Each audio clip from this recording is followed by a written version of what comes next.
from Itatas is told us at headquarters of the Joint Command of CIS forces. After 2-day negotiations, held by Major General Nikolai Stavrov, the hostages in Kishinev and Tiraspol were released and returned home.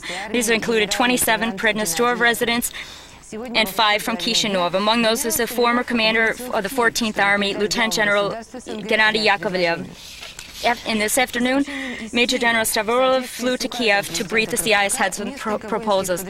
Kiev reports that, according to a decree by President Kravchuk, several military units of the National Guard arrived to the emergency region on the border between the Ukraine and Moldova. Special forces will aid the border troops to apprehend violators of the Ukraine-Moldova borders. Miloš Snegur approved the action. According to a BBC interview, he didn't exclude the possibility that Moldova will appear to Romania for help with the Pridnestrov conflict. According to his opinion, the Kazakhs are the basis for this, as well as a lack of reaction from the Russian Federation. Today, Pridnestrov is calm. The Russian parliament has heard the Moldovan proposals and adopted a resolution to regulate the conflict. Despite 3 days since the ceasefire was announced, the tension in Pridnestrov is the same. There are nightly shots that can be heard from machine guns. One of the shellings in Dubasari led to the fatal wounding of resident Shreptun. As a result, a Zhiguli was fired on. There are wounded. In the last few days in Dubasari, there have been incidents of kidnapping by Moldovan opponents who have also used physical force in order to kidnap. Today, pursuant to the decree, there was an exchange of 27 Moldovan police and 5 Pridnestrov guards, as well as the release of former commander of the 14th Army, Lieutenant General Yakovlev, who was captured March 16th in the Odessa region. The leaders of Pridnestrov have distributed a statement that the President and government of Moldova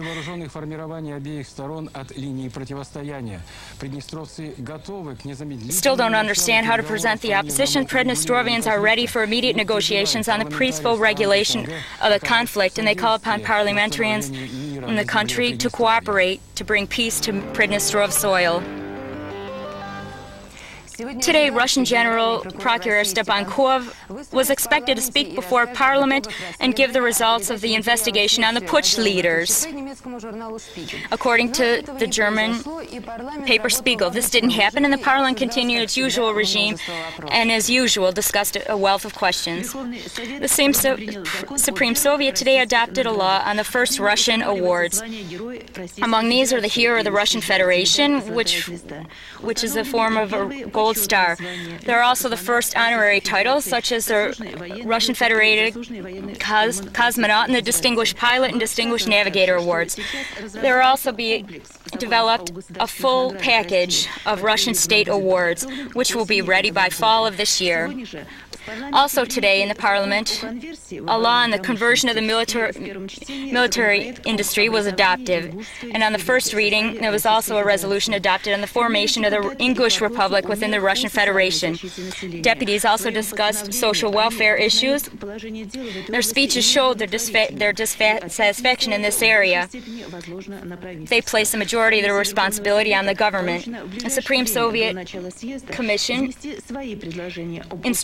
was instructed that it should submit as soon as possible upon Congress's opening proposals on minimum wages, pensions, state child welfare payments, income, and monetary indexing. There are many more anxious people in other halls today. Today was the opening of the Second Congress of Germans of Russia and other former republics of the USSR. Among the discussions held was a question, is there a prospect of national renewal for Germans in this country? Today there was only one point on the agenda: the resolution of the German question, given the historically complex situation. The question was, does the nationality of 2 million people have a future or not on the former USSR territory? They have lived here for over 2.5 centuries. According to many delegates, resolution of the question could either accelerate and lead to the complete emigration of the population or the isolation of those left behind.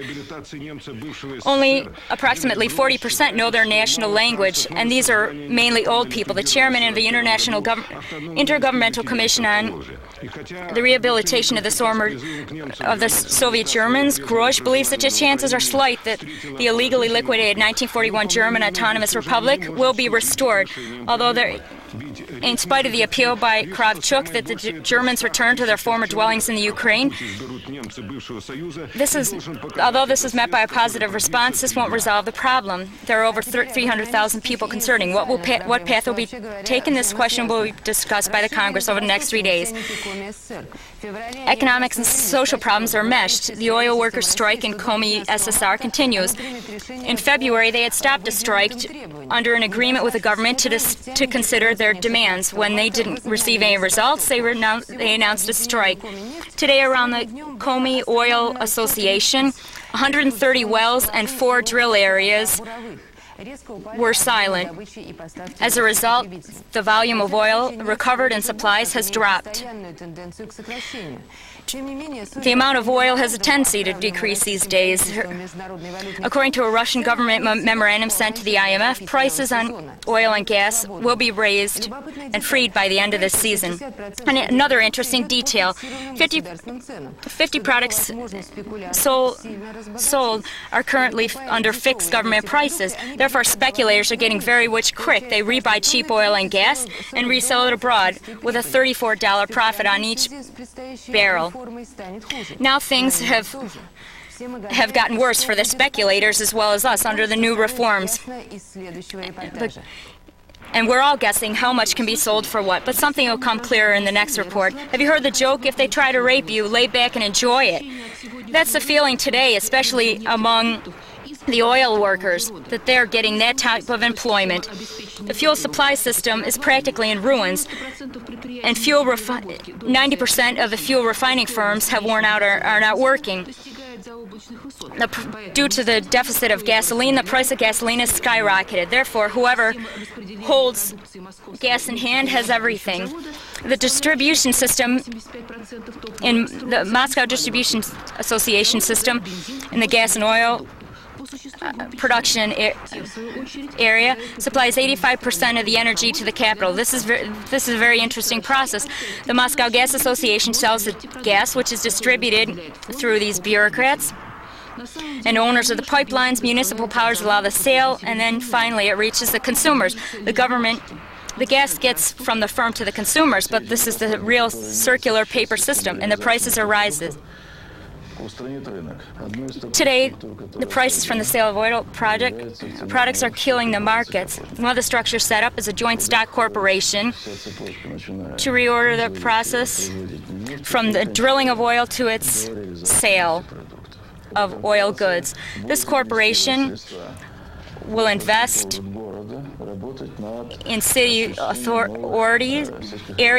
City authorities are currently working on a new agricultural plan. The Moscow Association workers are calling for an alternative factory and privatization of the oil process by workers' collectives. They also reserve the right to open their own factory. The liberalization of price oil and gas will increase. This will be up to 8 to 9 rubles a liter, plus a value-added tax. The shorter the routes, the cheaper the gas. The growth of prices, of course, is only the beginning in the march towards world prices, so lay back and enjoy it. We're moving along the capitalist path. The passion of stockholders has overtaken not just the firms, industrial firms, but it's also the central issue of the main clinic of the fourth main administration of the Ministry of Health of the SSR. Who will it ultimately belong to? There are no closed gates, no strict permit system. Only those cured are from rich industrial agencies. Can you imagine paying a few dozen thousand? There are double beds, good medicine, modern equipment. But these luxurious rooms are only for the important, for other people. for other people. These are formerly for the highest party officials, but now they're reserved for those who fought against their privileges. But treatment is still considered free. This is a beautiful building, great equipment, with a 100-hectare park. Who will it belong to now? The collective believes that shares should be divided between hospital workers, from the head doctor to the orderlies. But the Moscow mayor's office has a different opinion. The mayor's office has told us that this should be overseen jointly by the Hospital 31 of Moscow and the American firm, a U.S. Soviet joint venture medical firm, and the American firm Amsakon. Naturally, the collective has already voiced its disagreement with this. Who will win? Obviously not friendship. But in the next few months, probably it will be the mayor's office.